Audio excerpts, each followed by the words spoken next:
स्मृतापि तरुणातपं करुणया हरन्ति नृणाम् अभङ्गुरतनुत्विषां वलयिताशतैर्विद्युता कलिन्दगिरिनन्दिनी तटसुरद्रुमालम्बिनी मदीयमतिचुम्बिनी भवतु कापि कादम्बिनी। तत्र रसगंगाधरस्य पाठक्रमे एकादश रसदोषस्य इदानीं पाठप्रस्तावः प्रथमानने वर्तते। एतावता वयं रसदोषाणां विषये जानीमः। तत्र इदानीम् एकादशः रसदोषः विवेचनीयताम् आनीयते आचार्य जगन्नाथेन। तदिदानीम् अद्यतनपाठविषयः अस्ति। पश्यन्तु, पंक्तिरस्ति तथा रसालंबनाश्रययोः इति। देखिए, अब हम रसदोषों की चर्चा यहाँ से प्रारंभ कर रहे हैं। रसदोष की चर्चा तो चली रही है, लेकिन मध्य में ही कल पाठ का अवसान हुआ था और उसमें अभी तक हमने 10 रसदोषों के बारे में जाना। अभी एकादश रसदोष का ये निरूपण कर रहे हैं। तथा रसालंबनाश्रयोः अनुसंधानमंतरा न चेत दोषः। हाँ, देखिए, कोई भी आपका प्रकृत रस है, श्रृंगार है, वीर है, भयानक है, जो कोई भी है, तो आपने जाना रस के सामान्य निरूपण में कि किसी भी रस के 2 मुख्य होते हैं। एक तो आलंबन जो होता है और उसका जो आश्रय होता है, ठीक है, माने विषय रस का और आश्रय, ठीक है। जैसे कि कोई भी श्लोक है, जैसे अब विप्रलंब है इसमें या मेघदूत में, ठीक है, कश्चित कांता विरह गुरुणा स्वाधिकारात् प्रमत्तः। तो यहाँ पर क्या है, नायिका माने यक्षिणी विषयिणी रति जो है वो यक्ष में है, तो यक्षिणी जो है नायिका वो है आलंबन इस रति का, और आश्रय कौन है इस रति का, तो आश्रय हो जाएगा यक्ष। इसी प्रकार से प्रत्येकम रसस्य कश्चित् आश्रयः कश्चित् आलंबन विभावो च भवत्येव। तयोः आलंबनाश्रययोः विमर्शं विना यदि रसस्य विस्तारः केनचित् कविना क्रियते तत्रापि रसस्य प्रतीतिर्न भवति, सोऽपि रसदोषः।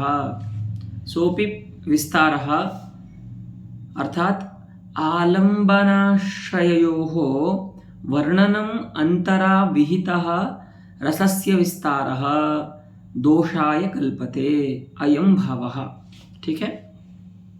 जैसे मान लीजिए कोई का प्रबंध आप पढ़ रहे हैं, आप बहुत देर तक उस प्रबंध को पढ़ते चले गए, लेकिन आपको ये तो समझ में आ रहा है कि कोई किसी का प्रेम है, किसी के प्रति है ना, किसी में रति रहती है, किसी के प्रति रहती है, लेकिन वो रति है किसकी, उस रति का आलंबन कौन है, वो रति रह कहाँ रही है, माने नायक कौन है, नायिका कौन है। यदि इस प्रकार का ज्ञान आपको नहीं होता है बहुत देर तक, तो आपकी जो रस प्रतीति है वो बंध्या हो जाएगी, ठीक है, वो बहुत देर तक नहीं रहेगी। वही बोल रहे हैं तथा रसालंबनाश्रयोः आलंबनस्य आश्रयस्य च अनुसंधानमंतरा। अगर आप उनका अनुसंधान नहीं करते हैं तो उसके बिना दोष अनुसंधानमंतरा अंतरा न चेत दोषः। यदि उनका आप अनुसंधान नहीं करते हैं तो दोष होता है, ठीक है।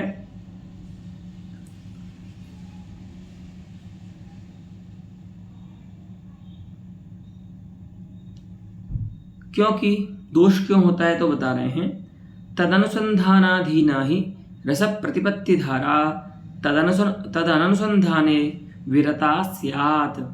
वस्तुतः जो धारा है, रस की जो प्रतिपत्ति की धारा है, रस प्रत्यय की जो धारा है, वह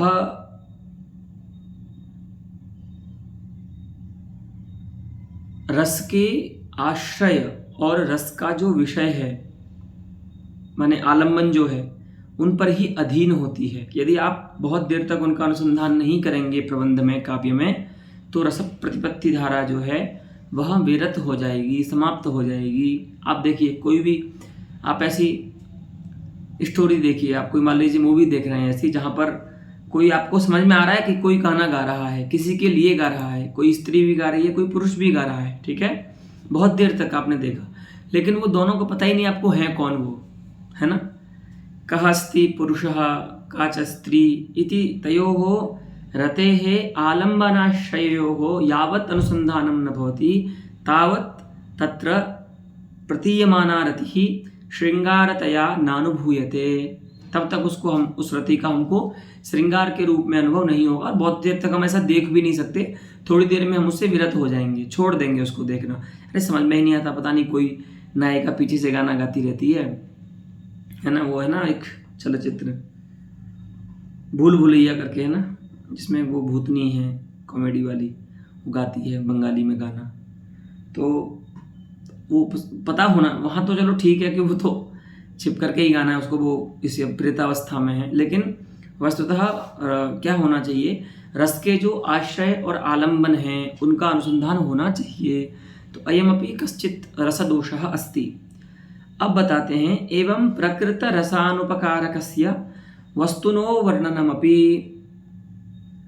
प्रकृत रस विराम हेतुत्वात् दोषः। हाँ, अंगिका मतलब जो उसका ये जो प्रतिकूल है या जो अनुपकारी है रस के लिए, प्रकृत रस के लिए, उसका वर्णन भी नहीं करना चाहिए। जैसे अपेक्षित सामग्री का, प्रकृत रसापेक्षी सामग्री का उपन्यास अपेक्षित है, आवश्यक है, उसी प्रकार से अनपेक्षित अनुपकारक जो सामग्री है रस की, उस सामग्री का त्याग भी आवश्यक है। अगर आप ऐसी वस्तु का वर्णन करेंगे तो क्या होगा, रस दोष होगा। वही बोलते हैं, एवं प्रकृत रसानुपकारकस्य वस्तुनः, है ना, विशेष विशेषण भावः अस्ति, वस्तु शब्दस्य विशेषणम् अस्ति एतत्। तो प्रकृत रसानुपकारकस्य, आपका कोई भी प्रबंध का प्रकृत रस जो है जिसका आप विस्तार करना चाह रहे हैं अपने काव्य में, उस रस का अनुपकारक जो वस्तु है उसका अगर आपने बहुत देर तक वर्णन किया, उसका निर्वाह करते हैं अगर आप, तो वह प्रकृत रस का विराम का हेतु होने के कारण दोष कहलाएगा। प्रकृत रस के अनुपकारक वस्तु का जो वर्णन है वह प्रकृत रस के विराम का कारण होता है, इसीलिए वह भी क्या है, सोपि रसदोषः, उसको भी हम रसदोष कहते हैं। अस्तु, इदानीं त्रयोदशः रसदोषः अस्ति। स च कः, अनौचित्यम, है ना, कहीं पर भी उचित ढंग से वर्णन नहीं करना रस का या रस के अंगों का, वो भी एक रस दोष है। तो वो बोलेंगे, अनौचित्यम तो रसभंग हेतुत्वात् परिहरणीयम। सर्वत्र सबसे बड़ा जो रसभंग का हेतु है वो होता है अनौचित्य, इसलिए उसका क्या करना चाहिए, परिहार करना चाहिए। ठीक है। अब प्रश्न होता है कि भैया भंग माने क्या अभिप्राय है। वस्तुतः जो भंग है उसका अर्थ है तोड़ना, ठीक है ना। तो रसभंग माने रस को तोड़ दिया जाता है क्या, तो तोड़ना ये तो लक्षणा मुख्यार्थ बाद हो जाएगा। रसस्य भंगः रसभंगः, आपने जो षष्ठी समास किया उसमें रस का जो भंग है वो किम रूप है, क्योंकि भंग तो केवल मूर्त द्रव्यों में हो सकता है ना। किसी का सर फोड़ देते हो आप, है ना, किसी की गाड़ी तोड़ देते हो आप, है ना, किसी का हाथ तोड़ देते हो, माने मूर्त द्रव्य में का ही भंग संभव है, लेकिन रस तो अमूर्त द्रव्य है। तो यहाँ पर आचार्य ने जो प्रयोग किया है रसभंग हेतुत्वात्, यहाँ पर रस का भंग किम रूप है, क्या कोई पारिभाषिक पदार्थ है आपका। भंग शब्द का अर्थ क्या है ना, क्योंकि भंग तो केवल मूर्त पदार्थ का हो सकता है, तोड़ना जो है वो किसी मूर्त पदार्थ का ही संभव है। तो अब ऐसा मान करके आचार्य जगन्नाथ भंग पद की व्याख्या करते हैं। भंगश्च, हाँ अस्तु, भंग पदार्थः अत्र पारिभाषिकः शास्त्रैक प्रसिद्धः। हमारे यहाँ पर जो भंग पदार्थ है वो साहित्य शास्त्र मात्र में प्रसिद्ध है। वो क्या है, तो कहते हैं भंगश्च पानकादि रसादौ सिकतादि निपातन जनिता एव उरुन्तुदता। ठीक है, उरुन्तुदता अर्थात वही मुख्य, है ना। या अरुंधता कहते हैं ना, जैसे किसी भी चीज से हमें एकदम दूर हटने को मन करता है, वैसा माने वैमुख्य है, एक तरह से वैमुख्य। तो क्या है वो, तो कहते हैं जैसे पानक रस होता है ना, पानक रस जो आप गर्मियों में बनाते हैं शरीर को ठंडा रखने के लिए, आम और उसमें गुड़ वगैरह डाल करके, कच्चा आम डालते हैं, गुड़ डालते हैं, नमक वगैरह डालते हैं ना, उसको पना बोलते हैं हमारे उत्तर प्रदेश में, तो कई बार बनाते हैं उसको पना बोलते हैं। तो उसी को बोलते हैं संस्कृत में पानक रस। इसी रस के जो न्याय है, उसी से रस का आस्वाद भी होता है। पानक रस न्याय है ना, चर्वणा होती है रस की। तो जैसे पानक रस में कोई सिकता डाल दे, बारू डाल दे, बालू ला करके, चंबल सेंट हैं, और फिर उसको आप पिए, तो वो क्या करेगी, उरुंतुदता को पैदा करेगी, वैमुख्य को पैदा करेगी। दांतों में जो बालू है वो लगेगी ना, उसको हम बोलते हैं व्यवहार में किसकिसाना। हमारे यहाँ जो व्यवहार, मेरे यहाँ की जो व्यवहार की भाषा है, उसमें बोलते हैं वस्तु का किसकिसाना। जैसे हमारे यहाँ कभी पालक की सब्जी बनाती है माता जी, तो पालक को अगर अच्छे से नहीं धुलते हैं तो उसमें एक ऐसा अनुभव होता है, ऐसा फील होता है कि उसमें दांतों में कुछ फंस रहा है, क्या है ना, कंकड़ जैसा। तो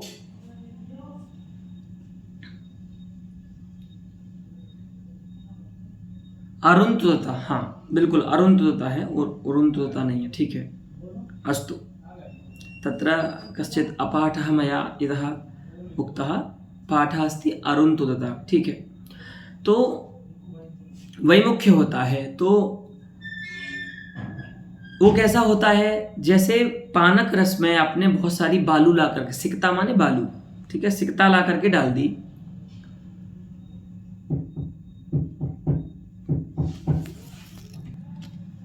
तर्हि पानकरसे यथा सिकतापातनेन अरुंधुता यथा जन्यते, वैमुख्यं यथा आयाति, तथैव अत्र रसे रसप्रतीतौ रसास्वादे कश्चित् भंगो नाम वैमुख्यम आयाति, ठीक है। तो उसको ये इस पर दृष्टांत दे करके बता रहे हैं कि जैसे आपके यहाँ पर जो पना बनाते हो आप, उसमें कोई बालू डाल दे, है ना, और फिर उसको आप पीते हैं, तो जिस प्रकार का वैमुख्य उसमें होता है आपका, उसी प्रकार से रस का भंग होता है। भंग माने कोई वैसा पदार्थ नहीं है जैसे आप मूर्त पदार्थ का भंग देखते हैं, तोड़ना उसको, है ना।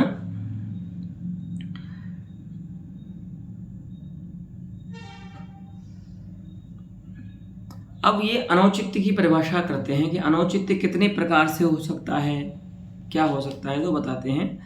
तच्च नाम अनौचित्यम च, ठीक है। तत्पदेन अत्र अनौचित्यार्थस्य परामर्शः।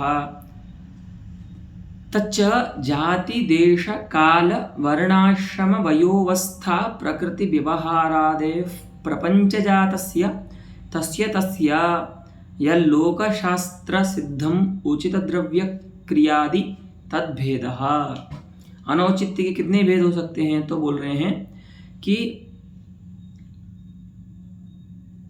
प्रपंच में होने वाली जो जो वस्तुएं हैं, है ना, तो वो क्या हैं, उनमें क्या है, सभी में देश काल आदि की मर्यादा जो है वो निश्चित है, ठीक है।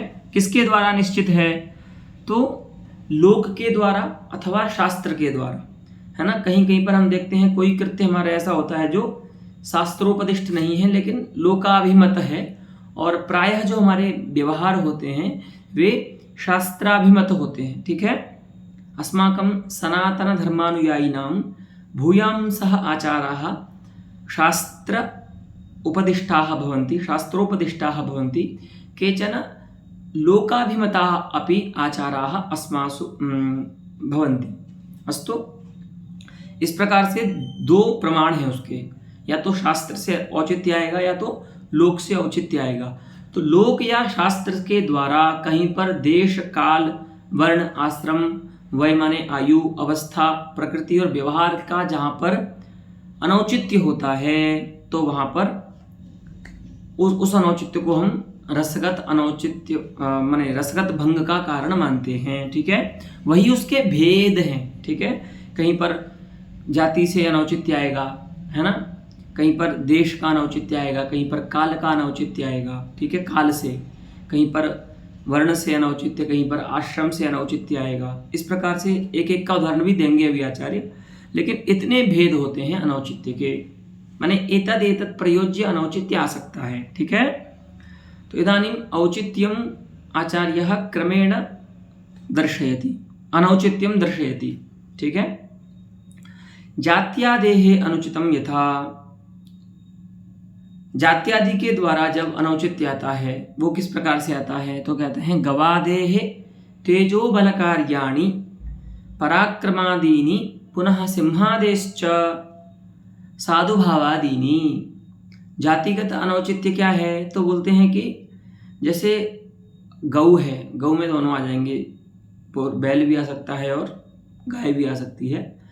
गवादेः माने उसमें, गाय में, जबकि उसकी जाति में क्या प्रसिद्ध है, साधु भाव प्रसिद्ध है, सीधी होती है गाय, ऐसा प्रसिद्ध है। लेकिन उसमें क्या बता दिया जाए, तेजो बल कार्याणि, है ना, तेज से जो बल कार्य होते हैं, युद्ध करना, किसी पर पराक्रम कर देना, क्रोध करना, और पराक्रमादीनी वो किस में बताए जाएं, वर्णन किया जाए काव्य में गो में, और सिंह में क्या बताया जाए, साधु भाव, कि सिंह जहाँ कहीं पर जा रहा है, किसी को खा नहीं रहा है, हिंसा नहीं कर रहा है किसी जीव की, मतलब गाय के जो आचरण हैं वो सिंह में बता दिए जाएं, और सिंह के जो आचरण हैं वो गाय में बता दिए जाएं, तो ये हो जाएगा जाति का अनौचित्य। ठीक है,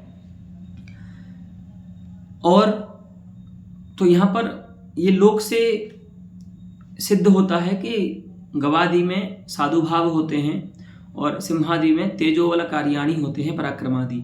लेकिन यदि इनका व्युत्क्रम से वर्णन होने लग जाए तो क्या हो जाएगा, जाति का अनौचित्य हो जाएगा। किसी कविता में ऐसा वर्णन मिलने लगे तो वहाँ पर अनौचित्य हो जाएगा। और अब देश का अनौचित्य बताते हैं, तो कहते हैं स्वर्गे जरा व्याध्यादि भूलोके सुधा सेवनादि, है ना। कोई व्यक्ति स्वर्ग में गया तो वहाँ पर तो जरा आ गई, है ना, वृद्धावस्था आ गई, बुढ़ापा आ गया, और व्याधि आ गई। जबकि आपने देखा है शास्त्र में क्या है उपदिष्ट, कि स्वर्ग में जरा नहीं होती, देवता कभी वृद्ध नहीं होते, है ना, और व्याधि नहीं आती स्वर्ग में, कोई बीमार नहीं होता, मेडिकल फैसिलिटीज़ बहुत एकदम डेवलप्ड हैं स्वर्ग की। लेकिन क्या कर दे, कोई काव्य में ऐसा वर्णन करे कि जहाँ पर स्वर्ग में तो जरा व्याधि आ जाती है, और भूलोक में, मृत्युलोक में क्या आ जाए, सुधा सेवन आदि, अमृत पान आदि का वर्णन कर दे कोई, तो ये क्या है, देश का अनौचित्य है। ठीक है, शास्त्र से ये सिद्ध है कि सुधा सेवनादि स्वर्गे प्रसिद्धम, पुनः जरा व्याध्यादि मृत्युलोके प्रसिद्धम। अगर हम इसका भी व्युत्क्रम से अगर हम इसका प्रतिपादन करते हैं तो क्या होगा, दोष अनौचित्य आएगा। ठीक है, और अनौचित्य से क्या होगा, रसभंग होगा। अनौचित्य एक दोष का नाम है, रस में रहने वाले दोष। ठीक है, अभी काल का अनौचित्य कैसे होता है, तो कहते हैं शिशिरे जल विहारादीनी। जनवरी के महीने में तो आप स्विमिंग पूल में नहाने जा रहे हैं, ठीक है, झील में नहाने जा रहे हैं, और मई जून के महीने में ग्रीष्मे च वह्नि सेवा, मई जून के महीने में आप अलाव जला रहे हैं तापने के लिए, बोलते हैं ना हम तापते हैं सर्दियों में, जो इसको बोलते हैं देश का अनौचित्य। अगर आपकी कविता में कोई अपनी कविता में इस प्रकार का वर्णन करे तो वहाँ पर भी रस में अनौचित्य आकर के रस का भंग हो जाएगा। ठीक है, कि शिशिर में तो कोई जल विहार कर रहा है और ग्रीष्म ऋतु में वह्नि सेवन कर रहा है, आग सेक रहा है, ये भी क्या है, अनौचित्य है। वर्ण का अनौचित्य क्या है, तो बोलते हैं ब्राह्मणस्य मृगया। ब्राह्मण क्या कर रहा है, मृगया कर रहा है, शिकार कर रहा है, तो ब्राह्मण का ये कर्म नहीं है, ये क्षत्रिय का कर्म है। और बाहुजस्य क्षत्रियस्य, क्षत्रिय क्या कर रहा है, प्रतिग्रह, दान ले रहा है ना। तो प्रतिग्रह न शास्त्रेण क्षत्रियाय उपदिश्यते, प्रतिग्रहस्तु ब्राह्मणस्य कर्म, पुनः मृगया तो क्षत्रियस्य कर्म। ठीक है, तो यहाँ पर क्या है, वर्ण का अनौचित्य है। और शूद्रस्य निगमाध्ययनम, अंत्यज जो है ना, वर्ण में, चारों वर्णों में जो अंत्यज वर्ण है ना, तस्य वर्णस्य नाम्ना उपदेशेन कदाचित् समस्या भवति, यतो हि इदानीं भवन्तः परिचिन्वन्ति एव। महत्यः तादृशसमस्याः वरीवर्तन्ते जगति, अतः वयं तथा शब्दान् प्रयुञ्ज्महि येषां शब्दानां सामान्यलोकाः अर्थमेव न परिचिन्वन्ति, यथा अन्त्यज, है ना, शूद्रस्य कृते अन्त्यज शब्दः तथा अस्ति यस्य अर्थं सामान्यलोकाः न परिचिन्वन्ति, एतावता भगवतः कृपया।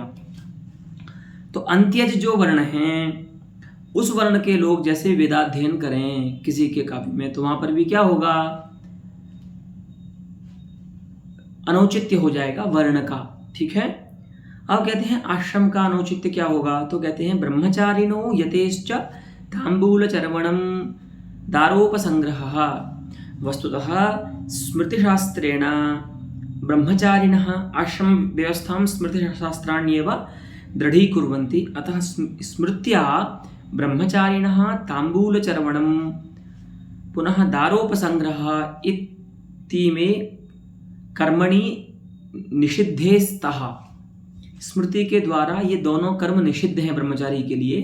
तांबूल माने पान खाना और स्त्री का संसर्ग, स्त्री का साथ, दारोपसंग्रह। उसी प्रकार से जो यति होता है सन्यासी, उसके लिए भी स्मृति के द्वारा तांबूल चर्वण और ये दारोपसंग्रह, पत्नी रखना, ये दोनों क्या है, निषिद्ध हैं।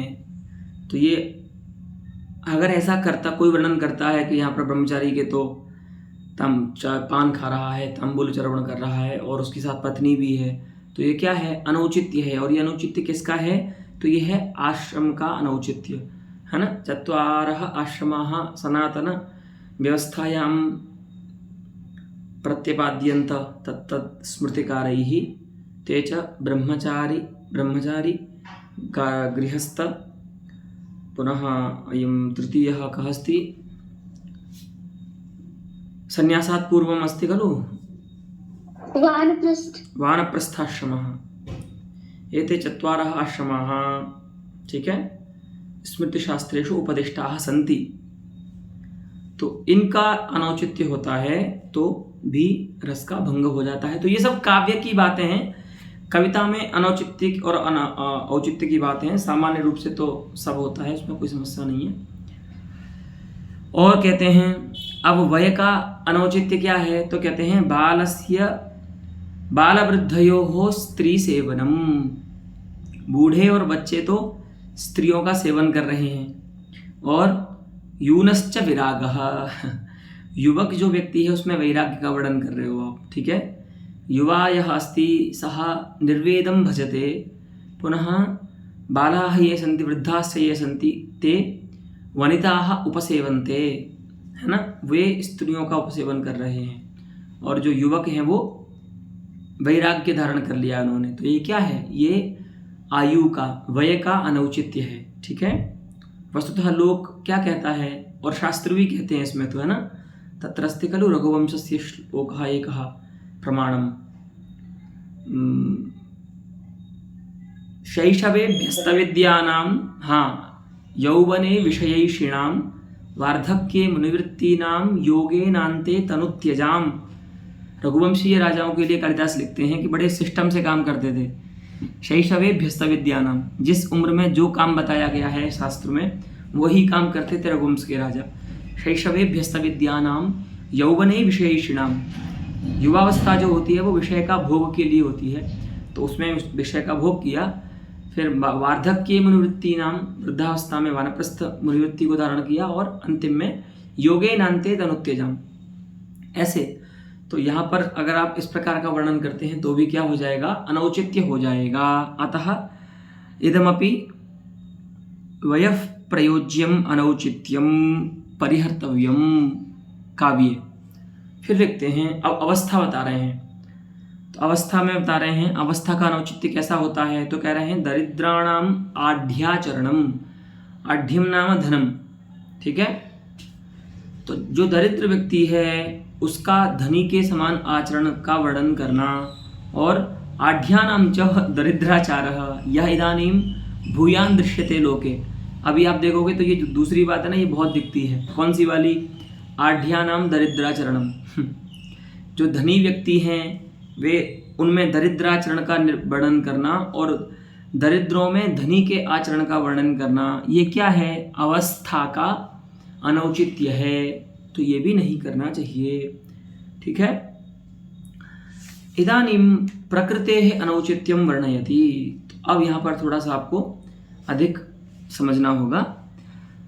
तत्र तिस्रः प्रकृतयः नायकस्य अलङ्कारशास्त्रे उक्ताः सन्ति। काश्चताः तत्र उच्यते प्रकृतयो दिव्याः अदिव्याः दिव्या दिव्याश्च। नायकों की 3 प्रकृतियां होती हैं। केचन दिव्याः भवन्ति, केचन अदिव्याः नायकाः भवन्ति, केचन दिव्या दिव्याश्च भवन्ति। दिव्याः नाम इन्द्रादयः, अदिव्याः नाम दुष्यन्तादयः मनुष्याः, दिव्या दिव्याश्च यत्र उभयविध गुणाः राजन्ते यथा रामकृष्णादयः ते दिव्या दिव्याः। ठीक है। वे सभी रामकृष्ण आदि दिव्या दिव्य प्रकृति के नायक होते हैं। फिर उनके 4 भेद होते हैं प्रत्येक प्राकृतिक नायक के। ठीक है। तत्र प्रत्येकं प्राकृतिकस्य नायकस्य पुनः 4 भेदाः। धीरोदात्त, धीरोद्धत, धीर ललित, धीर शांत। अब ये बोले 4 भेद किसके आधार पर किए आपने? तो बोले हमने ये जो 4 भेद किए हैं ना, वो किसी एक विशेष स्थाई के उनमें आधिक्य होने के कारण किए हैं, उसकी प्रधानता होने के कारण किए हैं। जैसे तो बोलते हैं उत्साह, क्रोध, कामिनी, रति, निर्वेद प्रधानः। ये विशेषण हैं उसी नायक के। तो अब क्रम से देखिए, धीरोदात्तः उत्साह प्रधानः नायकः। ठीक है। धीरोदात्त जो होता है उसमें उत्साह होता है। ठीक है। और धीरोद्धतः क्रोध प्रधानो नायकः, उसमें क्रोध प्रधान होता है। ठीक है। जैसे भीम। धीर ललितः कामिनी रति प्रधानः, कामिनी रति प्रधाना यस्य सह कामिनी रति प्रधानो नायकः धीर ललितः। जिसमें कामिनी स्त्री के प्रति रति जो होती है वो प्रधान रूप से होती है, ऐसे नायक को हम धीर ललित कहते हैं। और जिसमें निर्वेद प्रधान रूप से होता है उस नायक को हम धीर शांत कहते हैं। ठीक है। इसीलिए इन्होंने ये बोला कि ये जो हमने 4 भेद किए हैं ना, इसका भेदक क्या है? तो ये भेदक है, किसी में उत्साह का आधिक्य है, किसी में क्रोध का आधिक्य है, किसी में स्त्रियों के प्रति रति का आधिक्य है, और अंतिम में निर्वेद का आधिक्य होने के कारण ये 4 भेद हमने यहाँ पर किए नायक के। ठीक है। तो 3 प्रकृति और 4 नायक ये हो गए। तो तीनों प्रकृति में 4-4 नायक जोड़ दीजिए एक एक प्रकृति में, तो इस प्रकार से 12 भेद हो गए अभी तक नायक के। ठीक है। और फिर उसमें क्या होता है, वो 12 भी 3-3 प्रकार से उत्तम, मध्यम, मध्यम और अधम, इन 3-3 प्रकारों से 3 प्रकार का विभाग और होता है उनका। ठीक है। माने धीरोदात्त में उत्तम धीरोदात्त, मध्यम धीरोदात्त और अधम धीरोदात्त। उसी प्रकार से धीरोद्धत में और धीर ललित और धीर प्रशांत में भी 3-3 भेद होंगे। इस प्रकार से वो 36 भेद नायक के बन सकते हैं। ठीक है।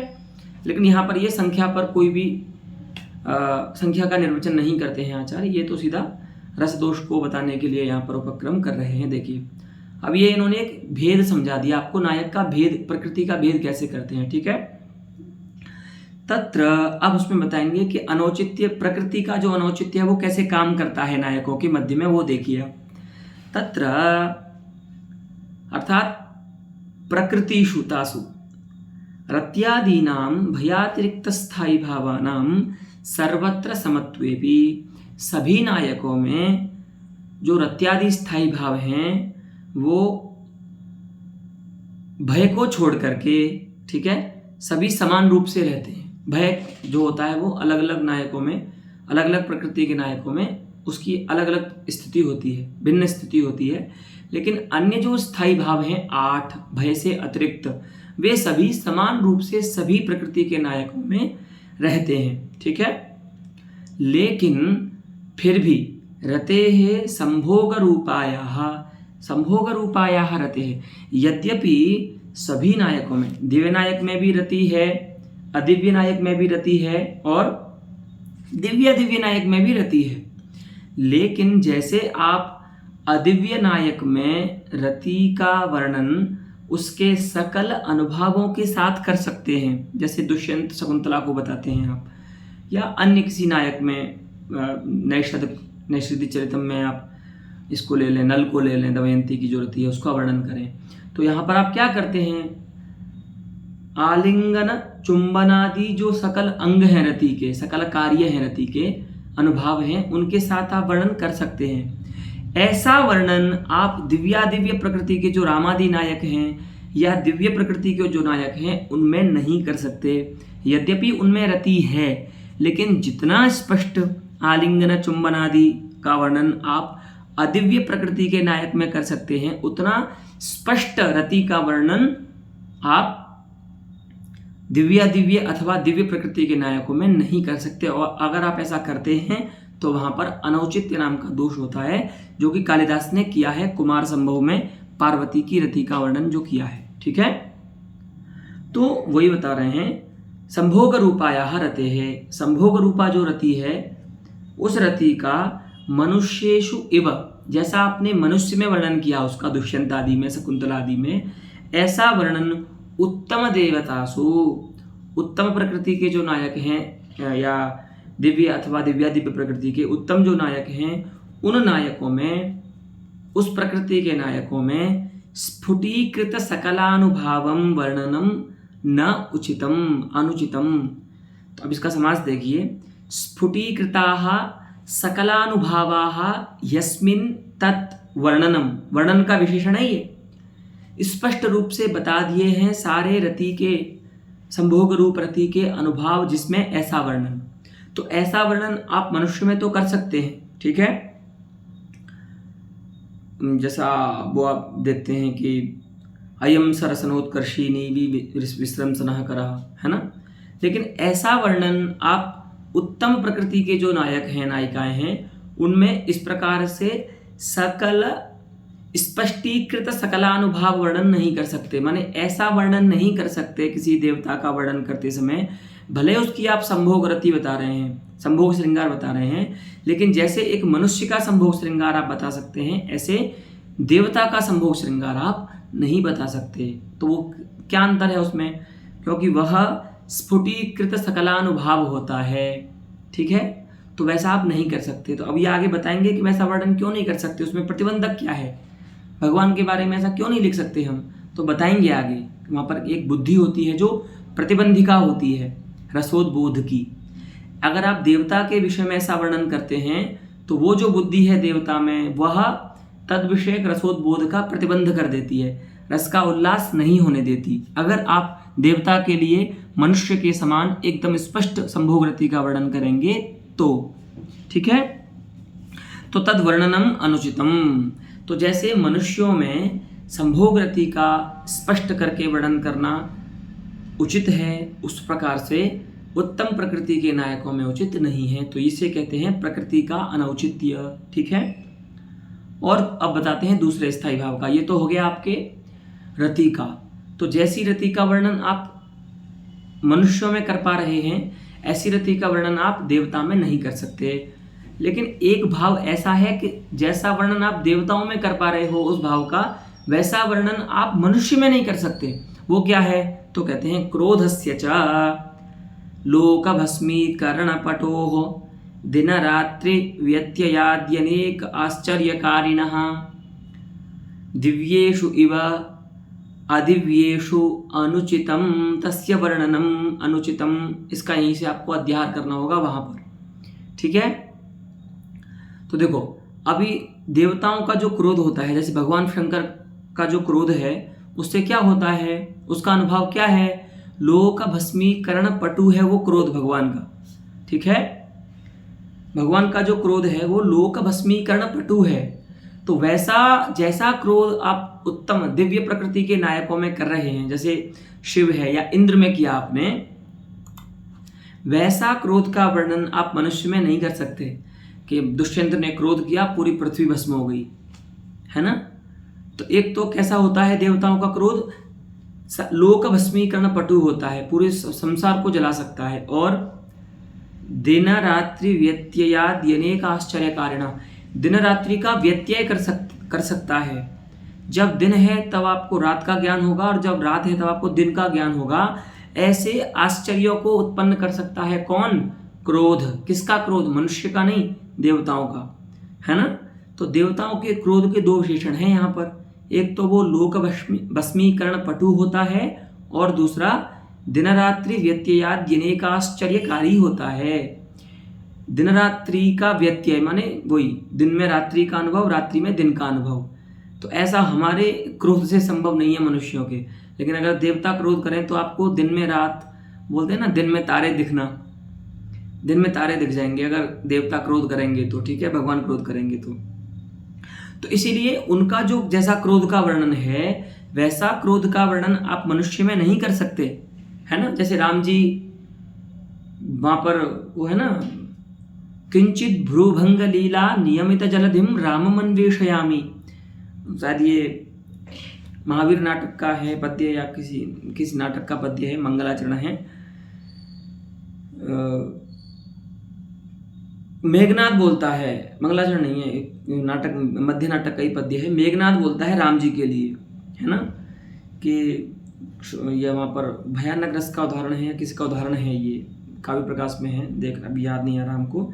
क्षुद्रा संतरा समेते विजहत हरया, ऐसा करके इस पद्य प्रारंभ होता है। वो एकदम अभी तो एक ही पंक्ति याद आ रही है उसकी, वो है किंचित भ्रूभंग लीला नियमित जलधिम रामम अन्वेषयामि। मेघनाथ कहता है, सबको मना करता है, जब आता है ना युद्ध करने मेघनाथ तो सबको बोलता है।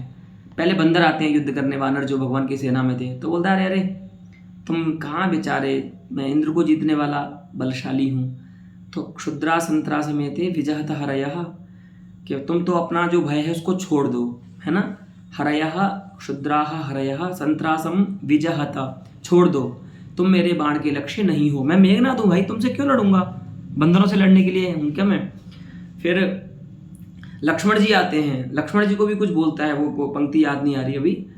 तो अंतिम में बोलता है, तो सब बोलते हैं, सभी जितने भी भट्ट थे कि आपको लड़ना किससे है। फिर तो बोलता है किंचित भ्रूभंग लीला नियमित जलधिम रामम अन्वेषयामि, जिन्होंने अपने भ्रुकुटी के किंचित मात्र वक्र व्यापार से, किंचित भ्रूभंग लीला, है ना, भ्रूभंगस्य या लीला अस्ति, है ना, काचित् चासौ भ्रूभंग लीला किंचित भ्रूभंग लीला तया लीलया नियमितः जलधिः येन।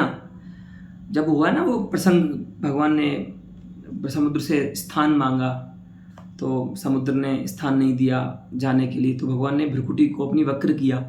जैसे ही भगवान ने भ्रुकुटी को वक्र किया, जैसे ही समुद्र क्या हो गया, प्रकट होता है। वो रामायण में भी आता है, प्रकट हो जाता है हाथ जोड़ करके भगवान के सामने, है ना। तो भगवान ने अपने कुछ बोला नहीं, भगवान ने, देखिए उत्साह भगवान का, प्रतिनायक के द्वारा नायक का उत्साह का वर्णन करा रहा है कभी यहाँ पर। मेघनाथ अपने प्रतिभट का, राम का कैसे उनके उत्साह का, शौर्य का वर्णन कर रहा है कि जिस राम ने अपने भ्रुकुटी के किंचित भंग से, पूरा अच्छे से टेढ़ा भी नहीं किया, बिल्कुल स्टार्ट ही किया था, थोड़ा सा टेढ़ा किया था अपनी भ्रुकुटी को, उतने से ही समुद्र क्या हो गया था, नियमित हो गया था। मैं ऐसे राम को ढूंढ रहा हूं युद्ध करने के लिए, ठीक है। तो यहां पर देखो कितना विलक्षण क्रोध है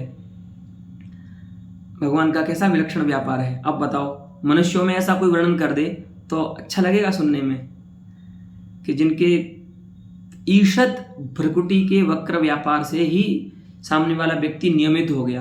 या तो डंडों से मारते हैं तब नियमित नहीं होते लोग, वचन से या किसी व्यापार से नियमित होना तो बड़ी बात है।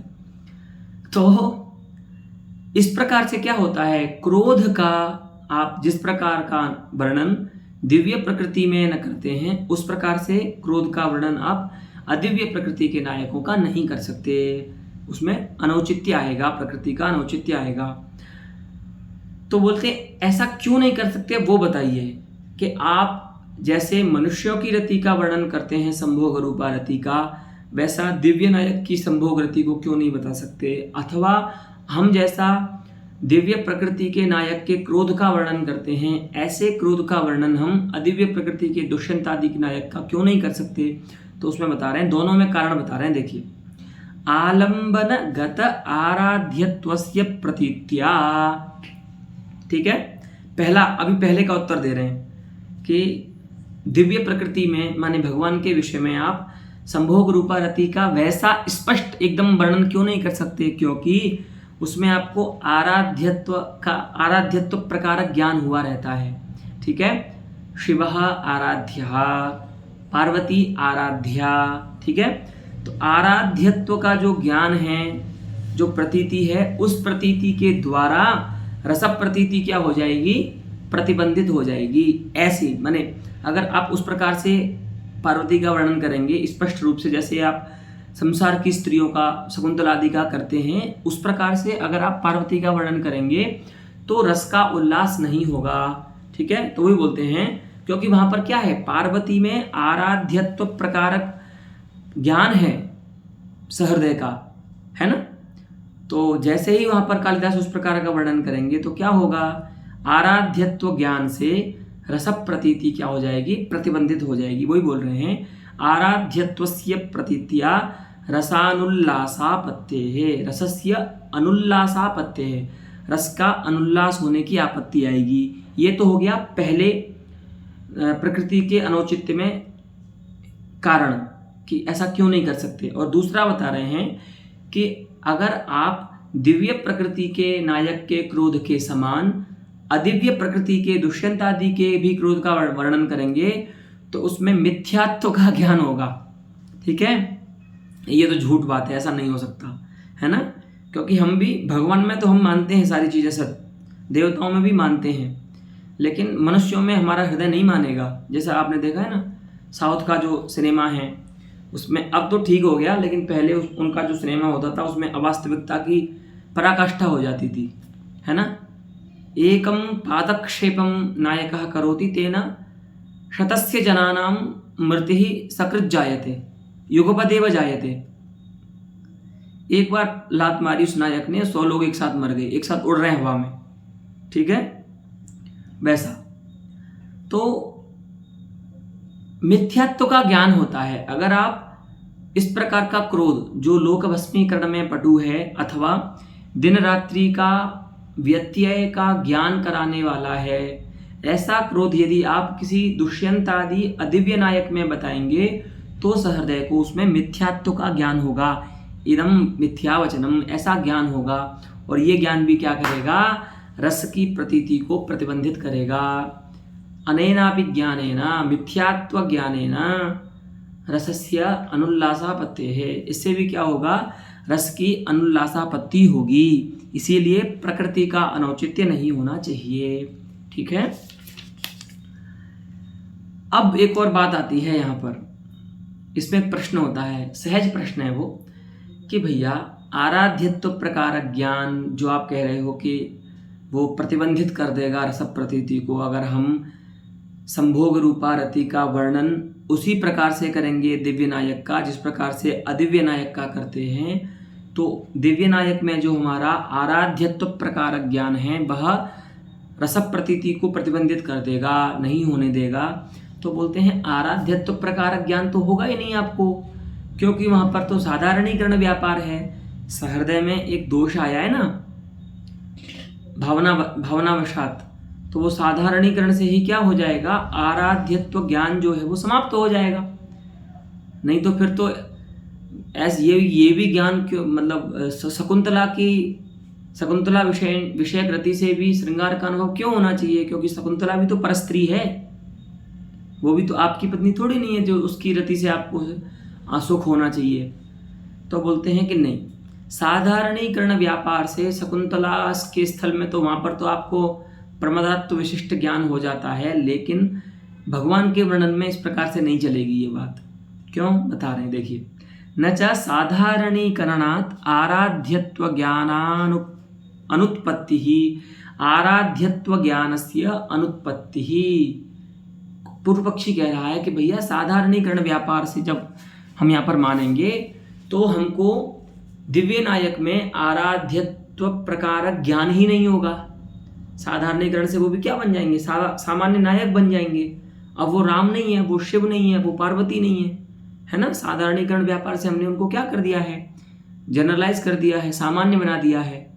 तो अब उनमें आराध्यत्व प्रकार ज्ञान कैसे हो सकता है, तो कहते हैं इति नवाच्यम, ऐसा नहीं कहना चाहिए। क्यों, क्योंकि यत्र सहृदयानाम रसोद्बोध प्रमाण सिद्धः, भैया साधारणीकरण वही मानिए जहां पर सामाजिकों को रसोद्बोध जो होता है वो प्रमाण से सिद्ध होता है, उनका अनुभव वहाँ पर मानता है कि हाँ भैया हमको यहाँ पर रस का अनुभव हो रहा है, तो वहाँ पर साधारणीकरण मानना चाहिए। ऐसा नहीं कि पहले साधारणीकरण मानो फिर यहाँ पे रस मानो, ऐसा नहीं, क्योंकि रस की सत्ता में अन्य कोई प्रमाण ही नहीं है।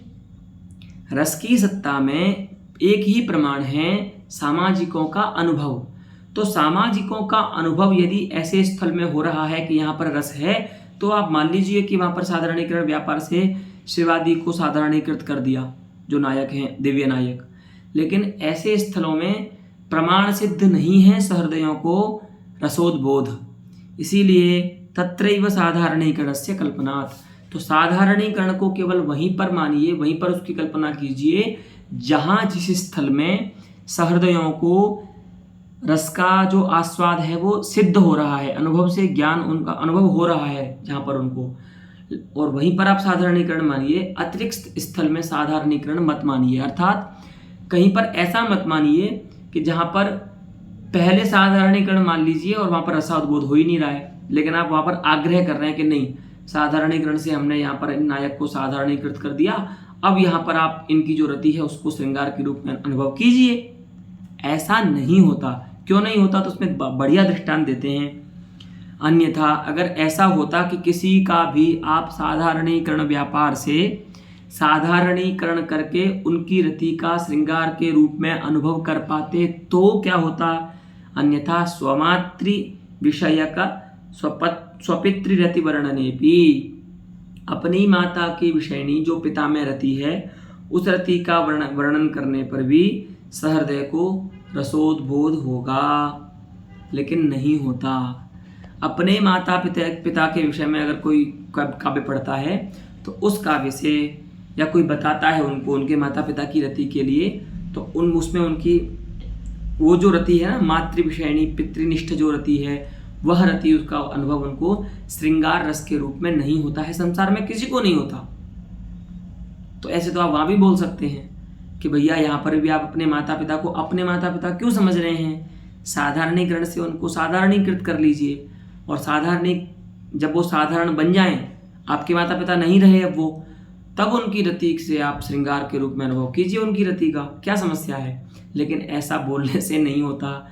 संसार में किसी भी व्यक्ति को अपने माता पिता की जो रति होती है उस रति का अनुभव श्रृंगार रस के रूप में नहीं होता है। लेकिन अगर आप ऐसा मानेंगे कि पहले साधारणीकरण कर लीजिए और फिर वहाँ पर रसोद्बोध मान लीजिए, तो इस प्रकार की आपत्ति आएगी। ठीक है, तो अनया युक्त्या एतत् अत्र साधयामो वयं यत् तत्रैव साधारणीकरणस्य व्यापारस्य कल्पनं न्याय्यं यत्र सामाजिकानां रसोद्बोधः अनुभवेन सिद्धः नान्यत्र। पुनः सामाजिकानाम् अनुभवः तादृश स्थलेषु न भवति यत्र तेषां नायके नायिकायां वा आराध्यत्वप्रकारकं ज्ञानम् उत्पद्यते। तद्विषयिण्याः संभोगरूपायाः रतेः श्रृंगारतया अनुभवः सामाजिकानां न भवतीति भूयान् अनुभवः। अतः तत्रापि साधारणीकरणेन आराध्यत्वप्रकारकज्ञानस्य अनुत्पादनेन तस्यापि रतेः श्रृंगारतया अनुभवो स्यात् इति पक्षः न श्रद्धेयः। अस्तु, इस प्रकार से यहाँ पर युक्ति से खंडन करते हैं आचार्य जगन्नाथ। लेकिन बताते भी हैं कि भैया किसी ने किया भी है ऐसा, लेकिन फिर भी उनके दृष्टांत से, उनके निदर्शन से आपको ऐसा नहीं करना चाहिए कि चलो कोई बात नहीं, जयदेव ने तो किया है हम भी कर देते हैं, कालिदास ने तो किया ये हम भी कर देते हैं। ऐसा नहीं करना चाहिए। ठीक है, एकदम पंडित राज का ऐसा नहीं, एकदम दृढ़ कथन करते हैं पंडित राज, या तो हाँ या तो ना, बीच में फंसने फंसाने वाली कोई बात नहीं है कि यहाँ पर शब्द चमत्कार हो, ऐसा नहीं, एकदम सीधा बोल रहे हैं। जयदेवादिभिः तु गीतगोविंदादि प्रबंधेषु आदि शब्देन अत्र कालिदासोऽपि ग्राह्यः इति मे मतिः। अत्र ग्रंथकारस्तु न लिखति, यतो हि कालिदासोऽपि कुमारसंभवे पार्वत्याः तादृशीमेव संभोगरूपां रतिं प्राचीकटत् अतः सोऽपि अंशः एतादृश एव इत्यहम् अनुमिनोमि। आदिशब्देन कालिदास एव अत्र पंडितराजस्य लक्ष्यः। तो जयदेवादियों के द्वारा यद्यपि गीत गोविंदादि प्रबंधों में, जयदेव ने भी गीत गोविंद में भगवान कृष्ण की और राधा की इस प्रकार की रति बताई है, तो इन प्रबंधों में सकल सहृदय सम्मतोयम समयः, इन प्रबंधों में यद्यपि ऐसा जो बताया गया है, लेकिन ये जो समय है, समय माने सिद्धांत, ठीक है, वो सिद्धांत क्या है कि जहाँ पर आराध्यत्व प्रकार ज्ञान है हमारा, ऐसे नायक नायिका, ऐसे पुरुष को या स्त्री को नायक या नायिका बना करके जो काव्य लिखे जाते हैं उनमें रसोद्बोध नहीं होता, ठीक है। तो ये है सकल सहृदय सम्मत समय माने सिद्धांत। उस सिद्धांत को गीत गोविंदादि प्रबंधों में जयदेवादि कवियों के द्वारा तोड़ दिया गया है, ठीक है। और कैसे तोड़ा है तो बता रहे हैं, सकल सहृदय सम्मतोयम समयः मदोन्मत्त मतंगजैरिव भिन्नः। जैसे मदोन्मत्त मतंगज जो हाथी होता है, वह जिस प्रकार से घरों को, वृक्षों को जिस प्रकार से तोड़ता है ना, मर्यादित होकर के, उसी प्रकार से मर्यादा का अतिक्रमण करके गीत गोविंद आदि प्रबंधों में देखो कितना, इतने बड़े कवि को ऐसे बोलना और इतने बड़े प्रबंध के लिए ऐसे लिखना बड़े हिम्मत का काम है ये। और ये हिम्मत पंडित राज ही दिखा सकते हैं केवल। तो बोलते हैं कि ये जो गीत गोविंद आदि प्रबंधों में जयदेवादि ने जो बताया है वो उसी प्रकार से है जैसे कोई हाथी, मदमत्त हाथी, उन्मत्त हाथी क्या करता है, वृक्ष आदि द्रुमादियों को तोड़ देता है। उसी प्रकार से गीत गोविंद आदि प्रबंधों में सभी सहृदयों के द्वारा स्वीकृत जो सिद्धांत है श्रृंगार रस के अनुभव के रूप में, उसको तोड़ दिया गया है। इसीलिए क्या नहीं करना चाहिए, इदानीं तनाः ये कवयः सन्ति, ये कवि कर्म पराः जनाः सन्ति, तैः जनैः तन्निदर्शनेन तथा वर्णयितुं साम्प्रतं न उचितम्। उनके द्वारा इनको दृष्टांत बना करके, इनको निदर्शन बना करके कि भैया गीत गोविंद में जयदेव भी तो लिखते हैं, कुमार संभव में कालिदास भी तो लिखते हैं, तो हम भी लिख सकते हैं। तो ऐसा इनको निदर्शन बना करके अभी वर्तमान के कवियों के द्वारा ऐसा वर्णन करना उचित नहीं है। इति प्रतिज्ञायते पंडितराजेन अत्र, ठीक है। तो एतावता प्रकृतेः अनौचित्यम आचार्येण निरदेशी, ठीक है। अब देखो अंतिम में क्या था, वहां पर था ना व्यवहारादेः, व्यवहार का भी अनौचित्य होता है ना।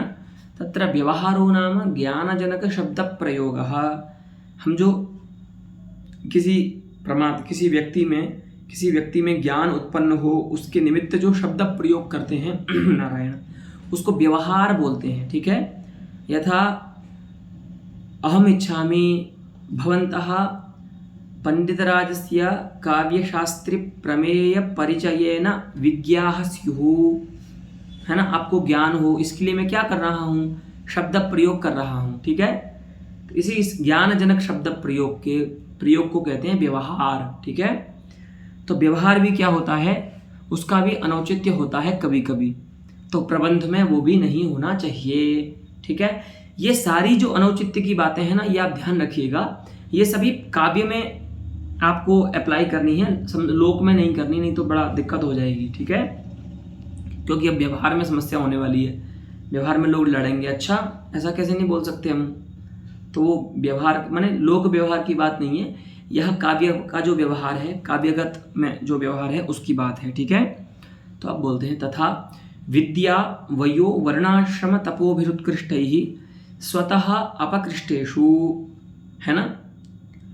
अब देखो विद्या के द्वारा, उम्र के द्वारा, वर्ण के द्वारा, आश्रम के द्वारा, तप के द्वारा जो उत्कृष्ट है ना, विद्या से कोई उत्कृष्ट है तो वो भी उत्कृष्ट व्यक्ति है। किसी के पास अधिक विद्या है और कोई सामने वाला व्यक्ति विद्याहीन है, तो जो विद्याहीन है वो उसकी अपेक्षा अपकृष्ट होगा और जो विद्यावान है वो उत्कृष्ट होगा।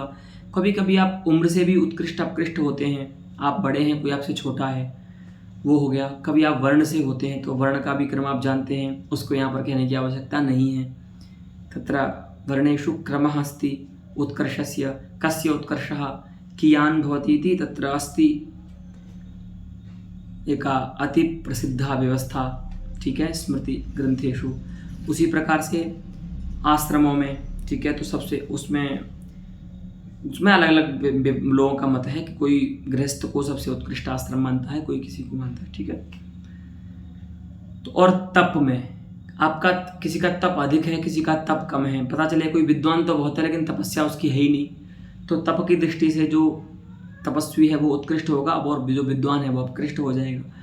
तो जिस किसी भी कारण से हो, आप विद्या के कारण हो उत्कृष्ट, उम्र के कारण हो, आश्रम वर्ण के कारण हो, तप के कारण हो, तो उत्कृष्ट व्यक्तियों का अपने से जो अपकृष्ट है गुणों में, विद्यादियों में, उस व्यक्ति में जो नीचा है ना, उसमें सबहुमानेन वचसा न व्यवहर्तव्यम, उसको सम्मानजनक भाषा से नहीं बोलना चाहिए। अपने से जो अपकृष्ट है, भैया देखो ये काव्य की बात है, आप ऐसा मत बोलना आजकल, नहीं तो फिर वही समस्या हो जाएगी कि नहीं हर एक व्यक्ति, ये तो फिर वो मानवाधिकार आयोग आ जाएगा कि नहीं साहब, हर एक व्यक्ति एक मानव होने के नाते जितने सम्मान की अपेक्षा करता है उतना तो आपको सम्मान देना पड़ेगा। ये तो आपके शास्त्र जो है वो गलत शिक्षा दे रहे हैं कि आपसे जो नीचा है ज्ञान से, उससे आप सम्मान से मत बोलो। तो ये बातें भैया केवल काव्य के लिए हैं, मैं बार बार कह रहा हूँ, इन बातों को आप लोग व्यवहार में नहीं मान सकते, व्यवहार में मत मानना, ठीक है। व्यवहार में सबसे आप सम्मान से ही बोलना, ठीक है। हाँ, तो जैसे काव्य लिखते हैं, महाकाव्य लिखते हैं, उनमें अगर आपका कोई पात्र ज्ञान विद्या वयो वर्णादि की दृष्टि से उत्कृष्ट है, तो वह अपने से छोटे व्यक्ति को ज़्यादा सम्मान से नहीं बोल सकता, ठीक है। नहीं तो अगर बोलेगा तो अनौचित्य हो जाएगा, ठीक है। व्यवहर्तव्यम च अपकृष्टैः उत्कृष्टेषु, लेकिन सबहुमानेन वचसा व्यवहर्तव्यम, लेकिन जो अपकृष्ट जन हैं उनको सम्मान पूर्वक वाणी से ही बोलना है, ठीक है। मान पूर्वक ही व्यवहार करना है, किसके प्रति? उत्कृष्ट व्यक्तियों के प्रति, अपकृष्टों को।